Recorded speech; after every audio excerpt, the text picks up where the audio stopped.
Hello po, isang magandang araw po sa ating lahat and kumusta po kayo? Ako po si Ate Mel and sa lahat po ng mga nandito po ngayon, thank you very much po, no. Maraming salamat po, no, and shout out po sa lahat po ng mga tao, no, na sa buong sulok po ng Pilipinas and sa ibang bansa, sa mga nanay, sa mga tatay po na nagsusumikap po para sa mga bata, no, para sa mga anak natin.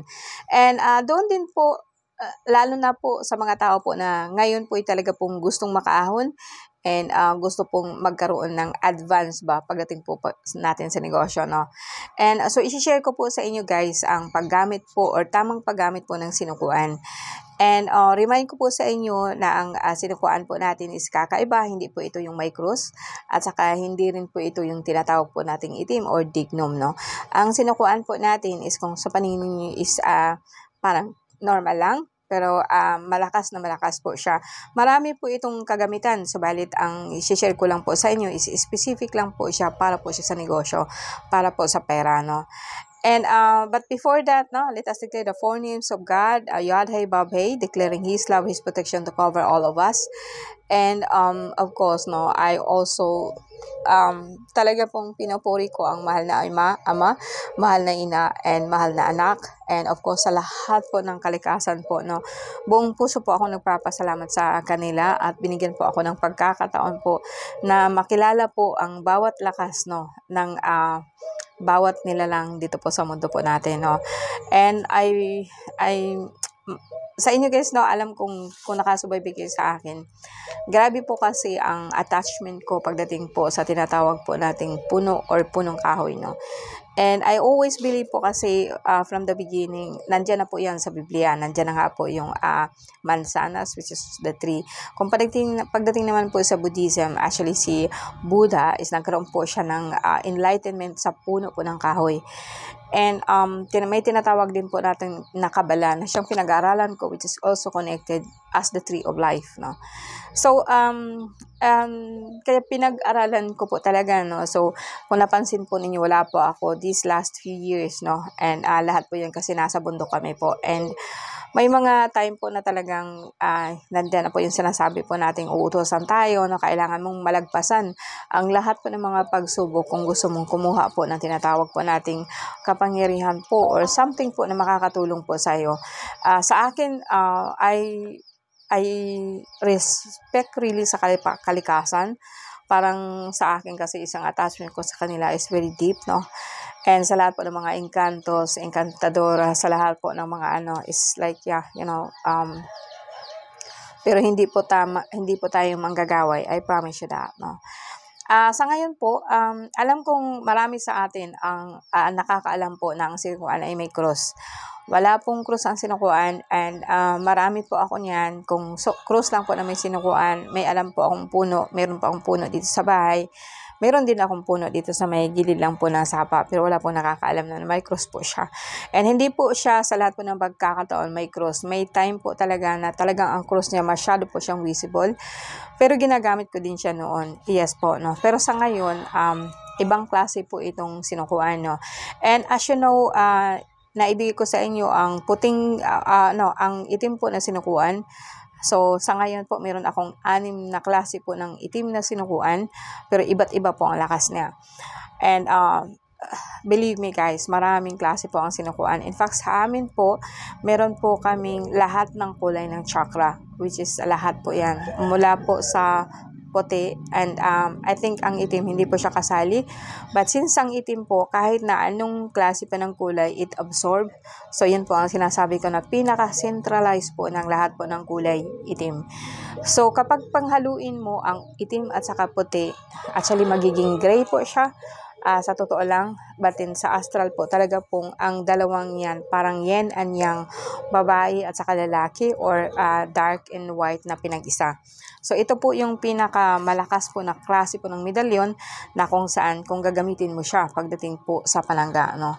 And pagdating naman po dito sa negosyo, ang ginagamit ko po dyan is puti at saka dilaw, orange, green, at saka yellow. So, first time ko itong binigay sa inyo guys, na sa totoo lang. Pero sa ngayon, ginagamit ko po ang 3 kulay pagdating po sa tinatawag po nating panghalina or pampaamo po, no. And sa inyo guys na may mata, ipapakita ko po sa inyo, no. Ito po ang dahon po ng puting sinukuan, which is hindi po siya malalaglag. Of course, maraming klase po ang sinukuan, pero itong isa is babae. And kahit ano po siya is kahit po siya and may nakita na po ako, may pinadala na po ako dito sa isa sa mga marami na pala sa mga client ko, no, and ginamit ko siya kung minsan po na tinatawag po nating pampaligo, but ito po ang ginagamit ko talaga is pagdating sa pera. Mas maganda sana siya kung hilaw, pero ang hilaw din hindi din siya magtatagal, dapat magagamit mo siya kaagad, no. So kung minsan binababad ko po siya sa langis, no, and hanggang sa magiging powder po siya, no. And marami po siya guys, marami pong gamit, no. Pero isa po ito sa pinaka na itatapi ko ngayon is pang negosyo po, no.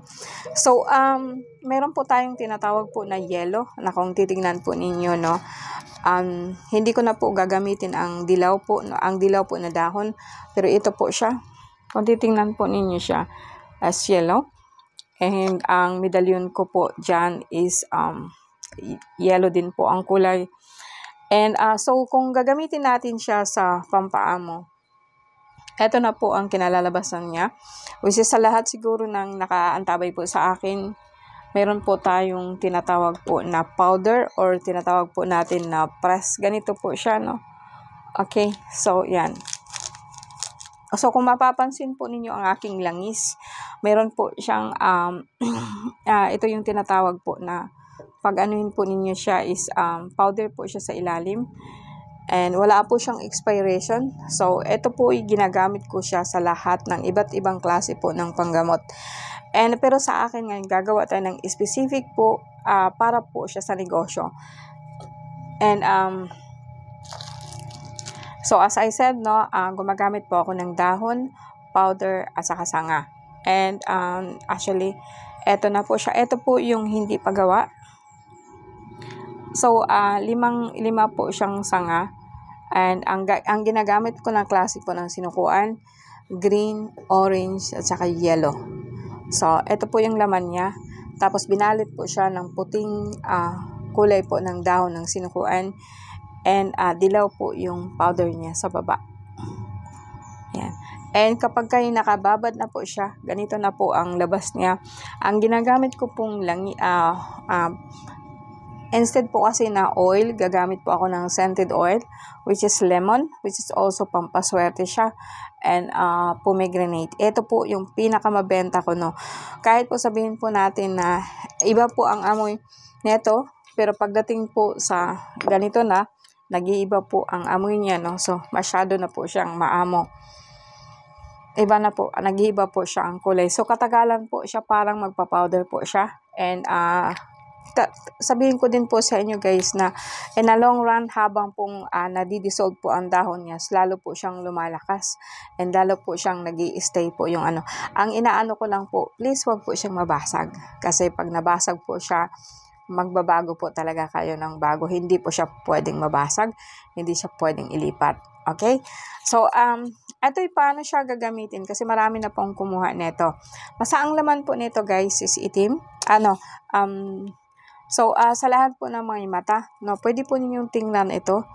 Paulit-ulit ko pong papakita sa inyo, and titigan po ninyo siya, tingnan po ninyo siya sa pamamagitan po ng inyong mata, sa pamamagitan lang po ng inyong isipan, para po makita ninyo at matitingnan kung ano pong klaseng sinukuan to. Ito po yung binabalot ko sa dilaw at saka green at saka sa orange, and then nilagyan po siya ng scented oil, and nakalagay po siya sa parang roll-on. Okay? Now, paano ninyo siya gagamitin?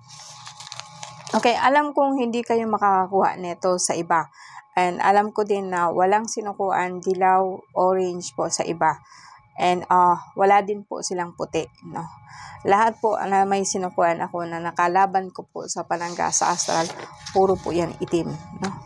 And sa ngayon, so eto naman guys is refillable. Pwede po siyang i-refill at all times, no. As I said, gumagamit po ako ng pwede din ganito. So, depende po siya kung ano yung client ko, kung anong gusto niya. Pero kung pampaamo at pampaswerte talaga po, at saka is eto lang po ang ginagamit kong dalawang kulay. ano, mix na po siya, no. Okay, so eto guys, no, ang umpisa kasi nito, halimbawa po maniningil po kayo. Huwag ninyong singilin sa cellphone, huwag kayong magparinig po sa cellphone, sa social media, kasi sa akin, ano po yan, very uneducated, no. Ang gagawin po ninyo dito is, ilagay po ninyo sa kamay. Okay, habang nagaano po kasi, sa lahat po ng kukuha nito, meron din po siyang dasal. Dasal po ng Mahal na Inang Kalikasan, Salve Regina. Dasal po ng tinatawag po natin na Reina Trinidad, which is sa pinakaunang nilalang na babae dito sa balat ng lupa. And pangatlo is yung pagtawag po sa tinatawag po natin na liwanag or liwanag po ng kalikasan. Pwede mo siyang gawing liwanag ng cross, pero as in the same lang po paggagamitin po sa sinukuan. And then habang nagdadasal ka po, so iniisip mo po yung pupuntahan mo, o sabihin natin si Tampulano, o sabihin po natin, so eto po, no, and lagay po niyo siya, so lahat po siya sa kamay. And isipin po niyang puntahan ninyo siya. Pagkatapos, imagine niyo na nasa likod kayo at tawagin ninyo siya. No? So, pangalan po niya. No? Pagtawag po ninyo sa kanya, lilingin po yan naturalmente, paglilingon siya kaagad. Kahit sa astral, kahit sa isipan lang. Kung wala kayong mata, hindi kayo nakakita, it doesn't matter. Isipin niyo lang na nasa likod kayo ng taong sisingilin niyo. And pagkatapos pagtawagin niyo ng pangalan niyo 3 beses, sabay tapik ng kanyang balikat, no. Huwag naman masyadong malakas, malakas po ang kamay niyo dahil po sa sinukuan. Haplusin po ninyo. Tapikin po ninyo, diretso tapik. Tapos haplos. Okay, haplos. 3 beses. Sabihin niyo lang po na magbayad ka na sa utang mo. Parang matagal na. So, kailangan ko na po ang pera. And then, pagkasabi niyo yan, sakay siya tapik 3. Pagkatapos, sabay kayo alis. Alright? Now, kung halimbawa, kahit wala man orasyon yung kamay ninyo, kasi dito kasi may orasyon na, kahit walang orasyon ang kamay ninyo, okay lang po siya. Pero kung talagang matigas po ang sabayan na po ninyong dasal, yung sinasabi ko na po ng Salve Regina and dasal po ng, ang Salve Regina kasi, pag idadasal ninyo yun, parang ang lahat po na kung anong meron siya. Kasi kung meron siyang panangga, mahirap singilin yun. Kaya po, matigas po ang ulo niya kasi may panangga siya. So, ang Salve Regina, pampatunaw po yun sa lahat po na kung anong meron siya. So, tutunawin yun sa pamagitan po ng orasyon ng Salve Regina. Kahit nga po, Salve Regina lang, paulit-ulit po ninyo siyang babanggitin, hanggang sa mag-vibrate kayo, saka mo siya puntahan. Pag pupunta kayo sa kanya, talaga pong magbabayad yun. Huwag mong isipin saan siya kukuha, basta magbabayad po siya. And gagawa po siya ng paraan na makabayad sa iyo. Hindi niya alam kung bakit. Iyan po ang isa sa mga sekreto kung bakit ang iba po nasisingil sa pamagitan po ng iba't ibang orasyon. Pero mind you guys, no, huwag naman po kayong magpautang tapos singilin niyo sa ganitong paraan. Okay? Ang sa akin, lahat po tayo, yung huwag tayong, kumaga sa akin, yung win-win lang. O huwag kayong mansamantala po. Pag gagamitin niyo yun sa ganito, hanggang 3 beses lang po. Pag pang-4 po yan, mawala na po bisa yung ninyo. Kasi ayoko pong gumamit ng ganon. So, tama lang. Po na kung talaga pong may utang siya, silingilin nyo. Alright? Na pangalawa po, paano siya gagamitin? Pampaamo po ng halimbawa, ang client mo, one-on-one. Meron kang kaharap, meron kang binebenta. Okay? Advice ko din po sa lahat din po ng mga binebenta nyo, pag-aralan nyo. Huwag naman yung isipin na magbinta kayo ng ganito. Baka naman po ma-over, kayo. Sabi ko nga sa iyo, lahat tama lang. Pag-aralan niyo lahat ng binebenta nyo. Pagkatapos, dapat confident kayo sa binebenta nyo na nakakatulong ng kapwa natin. And pagkatapos, pag may kausap kayo, kasi for example, nag-ano po kayo ng insurance. Actually, hindi kayo nagbibenta ng insurance. Nagbibenta kayo ng safety net or yung tinatawag nun? Yung tinatawag na kakampante ng isip mo, peace of mind. You are selling peace of mind. Hindi po kayo nagbebenta ng insurance. Okay? Now, isipin ninyo, kung kukuha siya ng product ninyo, meron po siyang peace of mind. So, ang ini-offer mo sa kanya is equivalent po dun sa babayaran niya. Of course, di po ba? And bago ninyo siya kaharapin, dapat meron na kayo nito. Okay? Yung sinasabi ko.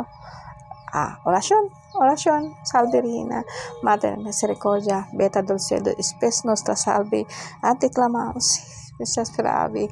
And pagkatapos niyan, dito mo ilagay. Dito sa kilay mo, din dito, yung lahat ng ano nun. Tapos papunta dyan, baba. Tapos puntahan mo siya. Same procedure po. Tapikin mo lang siya. Kung hindi tapikin talaga, hipo. Okay? Hipuin niyo lang muna. Huwag niyo tapikin. Kasi pag tapikin niyo yan, di po nakakatulog. Hipuin niyo. Pagkatapos nga, sabihin niyo, magkita tayo mamaya, ha? Kunin mo na po yung ino-offer ko. At magugustuhan mo talaga yung i-offer ko sa iyo. The same thing, no? So, magkita na kayo. So, habang magkikita kayo, dapat po talaga yung eyes contact mo sa kanya. Sobrang, wag naman yung parang lamunin mo na yung kliyente mo. Yung relax lang. Parang, kumbaga sa akin, guys, no? Sa akin, wala akong gamit nito. Pero pag kausap ko po yung client ko or kausap ko po yung tao, parang matagal na niya akong kakilala. Parang ganon. So, the same thing kasi nasa mata po yan. Ang lahat po ng natin is nasa mata. So, pag tingnan mo yung mata niya, para po siyang mahihigop mo siya. And, magta-trust siya sa'yo ng sobra-sobra. So, parang lahat po magtitiwala siya, mag-ano siya. Kaya nga po kung minsan, yung mga client ko po, lalo na po pag ginagamit, parang ayaw nila umalis sa aking, parang ayaw na nilang umalis po sa harapan ko. Kasi yun nga po, no, masyado po silang, parang they feel so trust po kapag kaharap ko sila. And the same thing with this. The same thing din, ito yung sinasabi ko po sa inyo. Parang malakas or malaki po ang tiwala nila sa inyo. Parang ang loob po nila is mahuhulog po talaga sa inyo. You know? And halimbawa, isa pa din po yun sa tindahan. So sa tindahan po, sa pag-utang, ganun din po, no? Ito kasi, ilagay niyo sa kamay niyo. The same thing din po ang paggawa.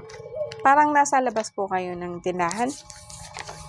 Or sabihin natin na nasa pwede din pong sayo mismo, no? Sa lahat po yan, ganyan po siya, baba. Ang paglagay po talaga nito, pababa, ha? Yan.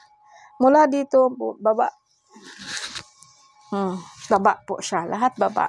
And then after that po, saka kayo magtatao sa tindahan, saka alam niyo guys, na yung may utang po sa inyo magbabayad, yung mga tao po na yung bibili, parang mahuhumaling po siya sa inyo sa tindahan, babalik po siya sa inyong tindahan.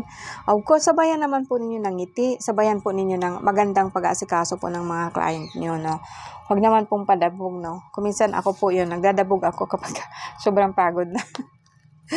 Okay, sobrang pagod na po, tapos ayaw pa nila magpatanggi dahil gusto nga magpagamot. Kuminsan talaga po, sobrang pagod ko na kasi, no? Okay, pangalawa po is, marami pa pong gamit to. Pwede din po siya sa mga tao po na hindi ka na kinikibo. Halimbawa, ang pamilya mo, hindi ka na kinikibo, hindi ka na tinatawagan, nagagalit po siya sa iyo. Ganun lang din po ang paggawa nun. Dito, paulit-ulit ko po para makuha ninyo. And dito, baba. Pagkatapos nun, mabango po kayo. Puntahan ninyo yung kapatid nyo. Pagkatapos, hipuin lang po ninyo siya. Kuya, nakalimutan mo na ako. Tawag ka naman po. Yan. Ito guys, ito yung way po ng pamamaraan po na parang hindi mo kailangan gawin siya in physical. And di ba parang jahe kung maniningil ka? 'Di ba parang awkward po kung halimbawa nga yung kapatid mo, alam mo naman hindi mo na ako kinikibo, hindi ka na niya kinikibo, mayroon kayong samaan ng loob. Ito lang po gagawin ninyo. Every time po talaga is like hipuin lang po ninyo siya. Hipuin lang po na may po kayo sa Mapapansin po niyo guys kapag pag pinuntahan ninyo siya sa isipan lang, pagpuntahan ninyo siya, yung sa kamay na bango ninyo, mawawala po yun. Maiiwan po yun dun sa kanya. And iyon naman siya, is talaga pong sa isip niya, ikaw at ikaw at ikaw. Kapag hindi mo pa siya nagagawa, gawin mo siya paulit-ulit hanggang sa pumunta siya sa'yo. And ganito din po gagawin ninyo sa kung sino man napupusuan nyo. Hindi lang po ako masyado pong nagre-recommend nito kasi nga po ayaw ko pong may masira po na pamilya dahil lang po dito.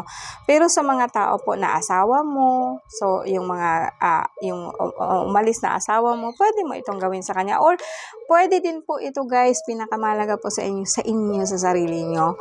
Alam niyo, harap kayo sa salamin. Ito din yung the best po na pampaswerte sa sarili nyo.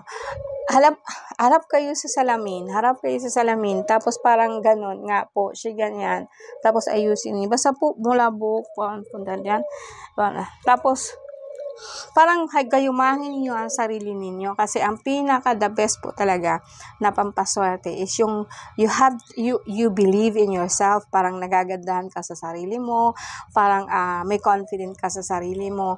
Ito din yun yung isa sa the best po kung paano po mawala po ang malas po sa atin, no. Pwede naman po yun siyang sabayan po ng pampaligo kung sakaling kukuha kayo, no. Now, eto guys, eto yung natural po niya. So as I said, pwede po siyang pang-refill, pwede po siyang dagdagan, wag lang po siyang mabasag. And ang set po nito guys is pwede kayong kumuha ng ganito lang. Okay, and mag-refill lang po kayo kung kulang po kayo sa budget. Sa baba po nito, ano ko na po kung magkano para hindi na po kayo sa akin kung magkano siya. And may pares po ito, no. Isang bilog at saka isang bilog at saka isang ganito. So pag nagpa-package deal po kayo at saka ito, magbigay po ako ng discount kasi ang bawat isa nito is 1.6. Ito ay 1.6 para hindi na kayo 1.6 po ang isa nito. Ito naman po is 1.16. And kapag dalawa na po ang kukunin niyo, which is kompleto na po siya para magkaroon po kayo ng hahawakan. And panangga na rin siya at the same time. So, mayroon po kayong hahawakan kapag may ibibigay o may ipapagawa pa ko ng klase po ng ritual. So, pero advice ko sa inyo na ito, dapat po lagi po itong suot nyo, no? And mayroon po siyang tali na manipis, pero bahala na po kayo, no? So, na hindi po siya pwede pong itago lang ganito kahaba, no, para hindi po siya visible. Gamit kayo ng ganitong klaseng nylon para po siya manipis and hindi po siya masyadong visible sa katawan nyo kasi jahe po kung magpapaliwanag kayo kung ano-ano yung suot nyo. And then that's it guys, no. Alam niyo guys kung bakit nawawala sa inyo yung client niyo kasi yung mga kasama ninyo mayroon yang mga kasama po na matataas na mga entity. Pag ang isang tao meron lang po siyang orasyon, may nabubuhay na po yan siya na entity. Kaya kung minsan talaga po pera na naging bato pa, no. And maaagaw po sa inyo. Mind you guys, lahat po ng tao dito agawan lang po siya. So wag po kayong yung tinatawag po natin na kumbaga is like wag kayong magkaroon ng personal hatred po sa mga tao kasi hindi sila ang kausap nyo. Ang kausap natin is yung nasa likod niya or kung sino ang nag-uutos sa kanya. So, ipaliwanag ko siya more depth po pagdating po sa iba't ibang kasi kung sa isang lalo po kayong malilito, no. Yeah guys, no, maraming salamat po sa inyo and yung presyo po nito ibibigay ko sa baba, yung link po nito and makakausap po ninyo ang aking anak. Siya po ang nag-aayos po ng lahat ng account ko na ngayon and ang gumagawa po nito is kami. Ang kasama ko po na manggagamot, siya po ang tagakuha nito sa bundok or kami mismo ang kumukuha sa bundok. And remind ko lang po sa inyo guys, no, kung interesado po kayong kumuha ng natural or talagang totoong sinukuan, PM lang po kayo sa akin, no, sa amin and ituturo po namin kayo basta at your own risk, no. And kayo po ang kukuha para maka-experience po kayo kung ano po talaga ang sinukuan. Maraming salamat po sa inyo guys and magandang araw po.